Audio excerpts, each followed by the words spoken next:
आवाज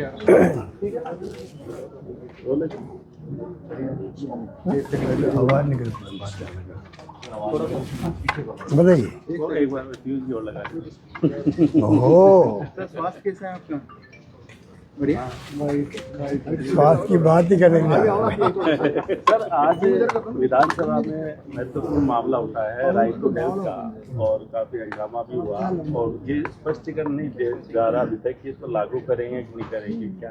ये भैया देखिए, जब से सरकार आई है तब से इनकी प्रायोरिटी के अंदर स्वास्थ्य है ही नहीं। ये चिरंजीवी योजना को भी नहीं समझ पा रहे थे, फ्री मेडिसिन को नहीं समझ पा रहे थे। आज स्वास्थ्य की चिंता हर घर में होती है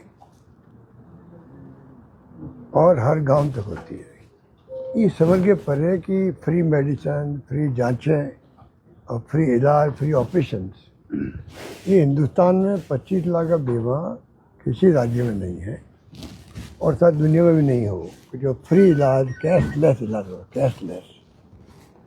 और ये स्कीम पॉपुलर पूरे देश में हुई है, सब राज्यों में हुई है। किसी किसी रूप में अपना है। अभी 10 लाख का बीमा कर दिया पंजाब में। तो कहने का मतलब ये कि ये समझ क्यों नहीं पा रहे, राइट टू हेल्थ ये ऐसा अधिकार दिया गया हम लोगों ने आम जनता को। कहा कोई रिक्वेस्ट करने की जरूरत तो नहीं है, आपका अधिकार मिल जाएगा आपको कि स्वास्थ्य की चिंता सरकार को है। इतना बड़ा क्रांतिकारी निर्णय हमने किया, उसके बारे में अगर मंत्री जी कहे या सरकार कहे, जो कमेंट किए वो दुर्भाग्यपूर्ण है, मैं उसकी कंडम करता हूँ। बल्कि मजबूत करना चाहिए था इसको। इसके जो राइट टू हेल्थ है, इसके नियम कायदे बना के अभी तक तो लागू करना चाहिए था और स्ट्रॉन्ग करना चाहिए था इनको, तो आपका नाम होता पूरे देश के अंदर। आज राजस्थान की जो स्कीम है पूरी हर राज्य में उसकी चर्चा हो रही है। यहाँ पता नहीं किस प्रकार से बिहेव कर रहे हैं। और मैं जब से देख रहा हूँ 2 साल हमें हो गए जब सरकार की आई, तब से जो मिलने आता है उनमें 2-4 लोग तो किससे बताते हैं, कहते हमारा हार्ट का ऑपरेशन हुआ, कैसे घुटने चेंज हुए, क्या टीबी का इलाज हुआ, कैसे कैंसर का इलाज हो गया। फ्री के अंदर 80,000 रुपये के इंजेक्शन होते हैं फ्री, अंदर फ्री मिल रहे हैं, पूरे ऑपरेशन फ्री हो रहे हैं। तो समझ के परे कि जो शिक्षा और स्वास्थ्य 2 ऐसी चीज़ें होती है, सरकार को लॉन्ग टर्म के लिए, आने वाली पीढ़ियों के लिए मजबूती से उनको मजबूत करना चाहिए। शिक्षा के क्षेत्र में भी अब अंग्रेजी स्कूल हमने खोली, कमज़ोर कर दिया उसको भी। इनकी प्रायोरिटी वो भी नहीं है, क्योंकि हिंदी के जज्बात बनते ही लोग। अरे हम भी हिंदी के पक्षधर हैं, पर इंग्लिश की जगह इंग्लिश से दुनिया बदल गई है। मोबाइल फ़ोन आ गए हैं, IT का ज़माना है, कंप्यूटर आ गए हैं। बच्चों को भविष्य बनाना है तो आपको करना पड़ेगा, इंग्लिश की पढ़ाई भी करनी पड़ेगी।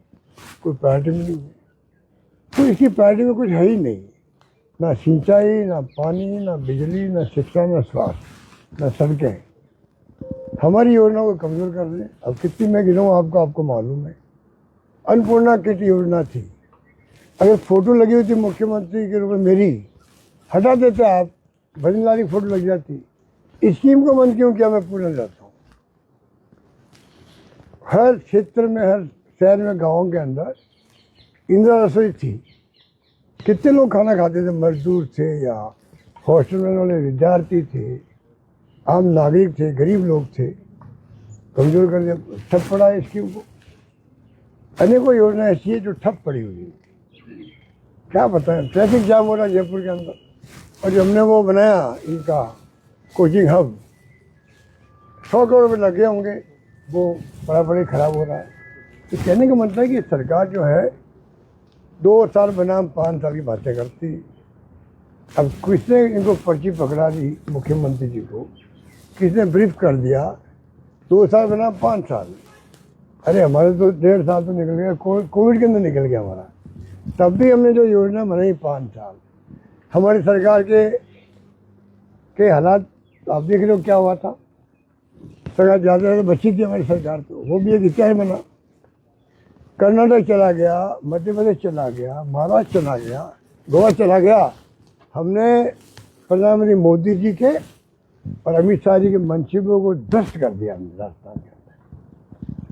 ध्वस्त कर दी। 34 दिन होटल में रहना पड़ा हमें, एक MLA छोड़ के नहीं गया हमें। कितना ऑफर हो रही थी उनको, आप कल्पना नहीं कर सकते। ये बातें कितनी बार मैं कहूँगा आप। तो कहने का मतलब ये सरकार जो है 2 साल हुए, 2 साल में बर्बाद कर दिया प्रदेश को। हर गांव में इनकी हालत खराब हो रही है, कोई गवर्नेंस नाम की चीज़ नहीं है। और मैं कह रहा हूँ मुख्यमंत्री जी को, मैं राजनीति हट के बात करना चाहता हूँ आपसे। आप अपनी टीम भेजिए, पता कीजिए कि वास्तव में क्या स्थिति है गाँव के अंदर आपकी सरकार की। अगर आप फीडबैक लेके सुशासन देंगे, गुड गवर्नेंस देंगे, तो फायदा किसको होगा? जनता को होगा। हमें जनता की चिंता है।